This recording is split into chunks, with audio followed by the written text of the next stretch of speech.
Hey everybody, Brian Miller, Small Town Movie Watcher, and I just got done watching Everybody Wants Some, movie by Richard Linklater, the pseudo sequel to the cult classic, so weird to say, Dazed and Confused.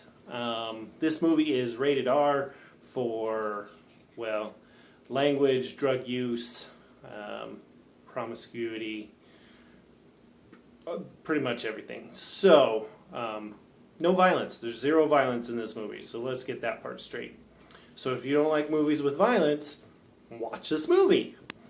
So this movie follows a group of baseball players 3 days before school starts at the fictional school of Southeast Texas University.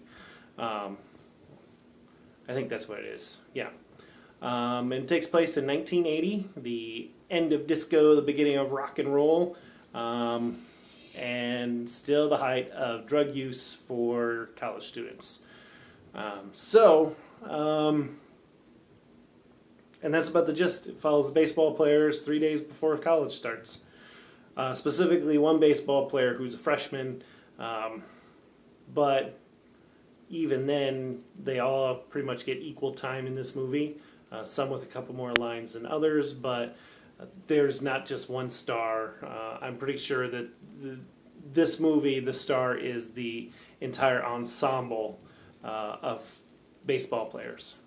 So the good parts are obviously with Richard Linklater. I think that the good parts are always the music, Dazed and Confused, even this one, and then. What's this other one?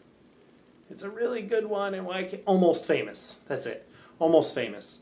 So really, the soundtrack for these movies are really the star of the show, and are really good parts of it. The actors in it, most of these people, you probably would not know who they are. One of the people in it, one of the pitchers in it. Transfer student from Detroit. You might see him if you know the movie My All-American. He played the quarterback in that movie. I can't even tell you what his name is because I don't know. The problem with this movie, much like Dazed and Confused, and even though Dazed and Confused became a cult classic and one of those movies that whenever it's on TV, I have to stop and watch it, is that most of the people in these movies are not known. Matthew McConaughey in Dazed and Confused was an unknown actor, and the only reason he got to stick around was because of his his personality and the way he delivered the lines, all right, along with, you know what I like about high school girls? I won't finish that line, but in that movie, he had like 2 lines, but then he stuck around for the rest of the movie because he did that well. And at that time, other people in that movie, like Ben Affleck, he was an unknown at that point, yet to have things like Mallrats and Chasing Amy. That's before he was even known. And those movies, he wasn't even known yet. So this cast lots of unknown people in it. So, that is something. I think the setting of it was good, though, and the soundtrack was good. So we move into the bad parts. The acting was subpar. The scripting was subpar. But, this was a pseudo-sequel to a movie that was from 1993. So we're talking, wow, a long time. 23 years. Wow. Anyway, so is it safe for the family? Definitely not. It's definitely not safe for your family.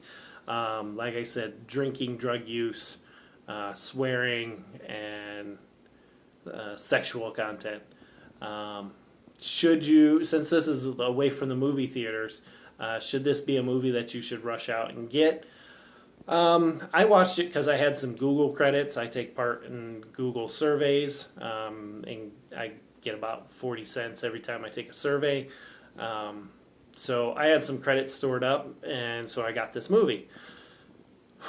Otherwise, this was one of those movies that I was looking forward to because I like Dazed and Confused, but in the end, it was not something that I would have paid for. So if I hadn't had the credits, it would have been a waste of my time.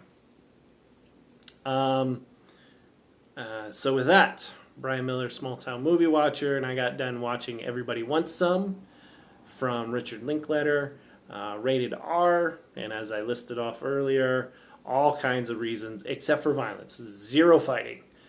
So that's it. Thanks a lot.